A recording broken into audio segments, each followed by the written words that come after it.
நம்முடைய கர்த்தராகிய இயேசு கிறிஸ்துவின் நாமத்தில் உங்களை வாழ்த்துகிறேன். இன்று ஆண்டவர் நமக்கு தரும் அற்புத வார்த்தை ஏசாயா 62:4. கர்த்தர் உன்மேல் பிரியமாயிருக்கிறார். Isaiah 62:4. The Lord will take delight in you.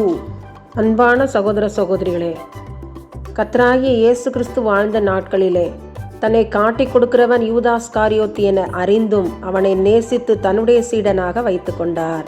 சமாரிய ஸ்திரீ பாவத்தில் வாழ்ந்தவளாய் காணப்பட்ட போதிலும் இயேசு அவளுக்கு சுவிசேஷம் சொல்லி அவளை கர்த்தருடைய பிள்ளையாக்கி சுவிசேஷம் சொல்ல வைத்தார். பரிமள தைலத்தை தலையில் ஊற்றின, பாதத்தில் ஊற்றின பாவம் செய்த ஸ்திரீயை ஏற்றுக்கொண்டார். அவள் பாவங்களை மன்னித்தார். இன்று உங்களையும் என்னையும் நேசிக்கிறார். என்னை நேசிக்க உலகத்தில் யாருமே இல்லை என்று நாம் கவலைப்பட வேண்டிய அவசியமில்லை. நம்மை நேசித்து அவருடைய பிள்ளையாக அவர் மாற்றுகிறார். நம்முடைய வாழ்வை அவரிடம் ஒப்பு கொடுப்போம். ஆமன். எங்களை அதிகமாய் நேசிக்கிறவரே, எங்கள் மேல் பிரியம் வைக்கிறவரே, பரமபிதாவே, இந்த ஜெப நேரத்திலே எங்களை தாழ்த்துகிறோம். எங்கள் தேசத்தின் தலைவர்களுக்காக செபிக்கிறோம். ஆண்டவரே, உயர் பதவியில் இருக்கிற மக்களுக்காக, அதிகாரிகளுக்காக, அவர்கள் உம்மை கண்டுகொள்ள அவர்கள் இருதயத்தை திறந்தருளும், கண்களை திறந்தருளும், உம்மை இரட்சகராக ஏற்றுக்கொள்ளட்டும். உம்முடைய நாமம் மகிமைப்படுத்தப்படட்டும்.